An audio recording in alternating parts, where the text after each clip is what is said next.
নমস্কার বন্ধুরা, আমার রান্না বান্না চ্যানেলে তোমাদের সকলকে স্বাগত জানাই। আজ আমি পালং চিকেনের একটি দুর্দান্ত স্বাদের রেসিপি বানাবো। একদম সহজ পদ্ধতিতে বানাবো আর খুবই কম সময়ের মধ্যে রেসিপিটি বানানো হয়ে যাবে। খেতে দুর্দান্ত স্বাদের হয়। এই চিকেনের রেসিপিটি রুটি পরোটার সাথে খেতেও যেমন ভালো লাগবে, তেমনি পোলাওর সাথে খেতে দুর্দান্ত লাগবে। রেসিপিটি তোমাদের সম্পূর্ণ দেখার অনুরোধ রইল, আর দেখে ভালো লাগলে একটি লাইক, শেয়ার আর সাবস্ক্রাইব করে দেওয়ার অনুরোধ রইল। আর তার সাথে যারা আমার ফেসবুক পেজ থেকে দেখছো তাদের পেজটিকে ফলো করে দিয়ে ভিডিওটি লাইক শেয়ার করে দেবার অনুরোধ রইল। প্রথমে কড়াতে সামান্য পরিমাণে তেল গরম করে আমি গোটা গরম মশলা ফোড়ন দিলাম। গোটা গরম মশলাতে আছে এলাচ, দারচিনি, লবঙ্গ, আর আছে একটু শুকনো লঙ্কা ছিঁড়ে দিয়েছি, আর কয়েকটা গোলমরিচ আছে। গরম মশলাগুলোকে হালকা একটু নেড়ে চেড়ে নেব। মশলাগুলো একটু হালকা ভাজা ভাজা হয়ে এলে আমি অল্প করে একটু পেঁয়াজ কুচিয়ে রেখেছিলাম, সামান্য পরিমাণে পেঁয়াজ কুচানো এই তেলে দিয়ে দিলাম। এবার কুচানো পেঁয়াজগুলোকে তেলের মধ্যে একটু নেড়ে চেড়ে নেব আর একটু নরম হতে দেব। পেঁয়াজটা নাড়তে নাড়তে পেঁয়াজটা একটু নরম হয়ে আসবে। এই সময় আমি কয়েকটা রসুন আর সামান্য একটু আদা আর সাথে কয়েকটা কাঁচা লঙ্কা আর খানিকটা আমন্ড বাদাম এই তেলে দিয়ে দিলাম। এবার এই সমস্ত আদা, রসুন, কাঁচা লঙ্কা, বাদামগুলোকে তেলের মধ্যে একটু নেড়ে চেড়ে নিয়ে আমি সামান্য পরিমাণে একটু জল দিয়ে দিলাম। জল দেওয়ার পরে আমি পালং শাক আর সামান্য ধনেপাতা একসাথে ধুয়ে কুচিয়ে রেখেছিলাম, সেই কোচানো পালং শাক আর ধনেপাতা একসাথে আমি এই কড়াতে দিয়ে দিলাম। এবার পালং শাক আর ধনেপাতা কড়ার এই সমস্ত মশলার সাথে বেশ ভালো করে নেড়ে চেড়ে নেব, যাতে পালং শাক ধনেপাতাটা একটু মজে আসে। এর জন্য কিছুক্ষণ ঢাকা দিয়ে রেখে রান্না হতে দিলাম। কিছুক্ষণ ঢাকা দিয়ে রেখে দিয়ে রান্না করে নেবার পরে শাকের জলটা দেখো অনেকটাই মজে এসেছে, সমস্ত মশলাগুলো খুব সুন্দর সেদ্ধ হয়ে গেছে আর শাকটাও বেশ অনেকটাই নরম হয়ে এসেছে। এমন অবস্থায় আমি সমস্ত শাক সমেত মশলাগুলোকে কড়া থেকে উঠিয়ে রেখে দিলাম। উঠিয়ে রেখে দিয়ে একটি মিক্সার গ্রাইন্ডারে রেখে আমি সমস্ত মশলাগুলোকে আগে একদম ঠান্ডা করে নেব। ঠান্ডা করে নেবার পরে মশলাগুলোকে একসাথে আমি মসৃণ করে পেস্ট করে নেব। আর এদিকে এই কড়াটাকে পরিষ্কার করে নিয়ে আমি কড়াটাকে একদম মুছে পরিষ্কার করে কড়ার মধ্যে পরিমাণ মতো তেল দিয়ে দিলাম। তেলের মধ্যে সামান্য পরিমাণে ঘি মিশিয়ে দিলাম, আর ঘি দিয়ে বেশ ভালো করে একটু ঘি আর তেল একসাথে মিশিয়ে নিয়ে আমি খানিকটা কাসুরি মেথি ফোড়ন দিলাম। তবে মেথিটাকে একটু নেড়ে চেড়ে নেব, তবে দেখতে হবে মেথি যেন পুড়ে কালো না হয়ে যায়। মেথি ভাজার সুন্দর একটা গন্ধ বেরোলে আবারও খানিকটা পেঁয়াজ কুচিয়ে রেখেছিলাম, কুচনো পেঁয়াজ ফোড়নে দিয়ে দিলাম। এবার কাসুরি মেথি আর কুচনো পেঁয়াজ কিছুক্ষণ একটু নেড়ে চেড়ে নেব। পেঁয়াজগুলোকে নাড়তে নাড়তে পেঁয়াজগুলো একটু নরম হয়ে আসবে আর সামান্য একটু হালকা ভাজা ভাজা হয়ে আসবে। এমন অবস্থায় আমি মাংসগুলোকে ধুয়ে বেশ ভালো করে জল ঝরিয়ে রেখেছিলাম, আর সামান্য একটু নুন আর লেবু রস মাখিয়ে প্রায় ঘন্টাখানেকের মতন ম্যারিনেশন করে রেখে দিয়েছিলাম।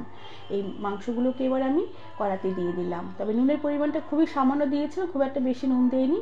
এবার সমস্ত মাংসগুলোকে এই পেঁয়াজের সাথে কাসুরি মেথির সাথে কড়াতে বেশ ভালো করে নেড়ে চেড়ে নেব আর হালকা করে একটু ভেজে নেব। এতে মাংসগুলো একটু জুসি জুসি হবে, খেতে ভীষণ ভালো লাগবে।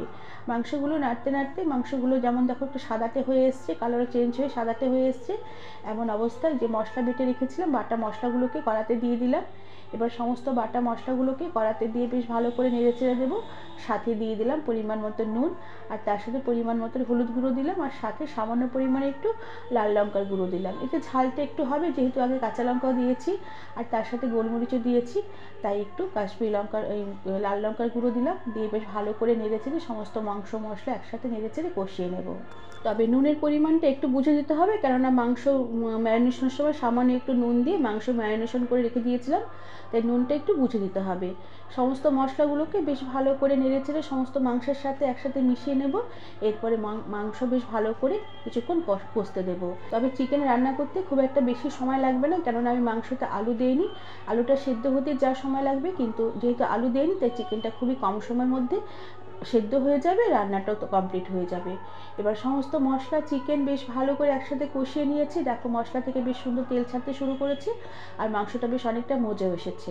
এবার সমস্ত মাংস বেশ কষানো হয়ে এলে আমি এবার যে পাত্রের মধ্যে আমি মশলা বেটে রেখেছিলাম সেই পাত্রের গায়ে বেশ অনেকটাই মশলা লেগেছিল, সেই পাত্রটা ধুয়ে সামান্য পরিমাণে জল দিয়ে দিলাম। এই জলটাই আমি গ্রেভি হবে। জল দিয়ে বেশ ভালো করে নেড়ে চেড়ে মিশিয়ে নেব, তবে জলের পরিমাণটা খুব একটা বেশি দেবো না। জলটা দেবো যাতে মাংসটা একটু গ্রেভি গ্রেভি হয়, মাংসটা একটু জুসি হয়, মাংসটা আর একটু বেশ ভালোভাবে সেদ্ধ হয়ে আসে। আর জল দিয়ে বেশ ভালো করে নেড়ে চেড়ে নিয়ে আমি ঢাকা দিয়ে রেখে কিছুক্ষণ রান্না হতে দিলাম। এরপরে ঢাকা খুলে দিয়ে কয়েকটা উপর থেকে কাঁচা লঙ্কা চিড়ে ছড়িয়ে দিলাম, এতে মাংসের স্বাদ আরও বেশ ভালো হবে। আর একটু নেড়ে চেড়ে দেবো, কেননা যেহেতু বাদাম বাটা দেওয়া আছে, আমন্ড বাদাম বেটে দিয়েছি, তাই তলায় যদি ধরে না যায় তার জন্য মাঝে মাঝে একটু নেড়ে দিতে হবে। আর গ্যাসের আঁচ কমানোই থাকবে, কম আঁচে আমি ঢাকা দিয়ে রেখে মাংসটাকে বেশ ভালোভাবে রান্না হতে দেবো, যতক্ষণ না মাংস একদম বেশ ভালোভাবে সেদ্ধ হয়ে গিয়ে জল একদম পুরো একদম গামাখা হয়ে একদম গ্রেভি হয়ে আসে। আর মাংস খুব সুন্দর নরম হয়ে গেছে, মাংসের গ্রেভিটা বেশ সুন্দর একটা গামাখা হয়ে এসেছে। সবশেষে উপর থেকে একটু রোস্টেড কাসুরি মেথি ছড়িয়ে দিলাম, এতে কাসুরি মেথির গন্ধটা বেশ ভালো লাগবে খেতে। আর তার সাথে আমি সামান্য একটু ঘি উপর থেকে ছড়িয়ে দিলাম। ঘি দিয়ে বেশ ভালো করে এবার নেড়েচেড়ে মিশিয়ে নেব। আর গ্যাসের আঁচ বন্ধ করে দিয়ে ঢাকা দিয়ে রেখে আরও কিছুক্ষণ স্ট্যান্ডিং টাইমে রেখে দেবো। এভাবে তোমরা পালং শাক দিয়ে বা ধনেপাতা দিয়ে চিকেন রান্না করে দেখো, গরম গরম রুটি পরোটার সাথে, পোলাওর সাথে অথবা গরম গরম ভাতের সাথেও খেতে দুর্দান্ত লাগবে। আর রান্না করার শেষে রেসিপিটা আরও কিছুক্ষণ ঢাকা দিয়ে স্ট্যান্ডিং টাইমে রেখে দেওয়ার জন্য রেসিপিটা আরও একটু বেশ ভালোভাবে মুছবে, আর এতে খেতে আরও বেশি স্বাদ হবে। এবার আমি এই পালং চিকেন রেসিপিটি সার্ভ করে দেব।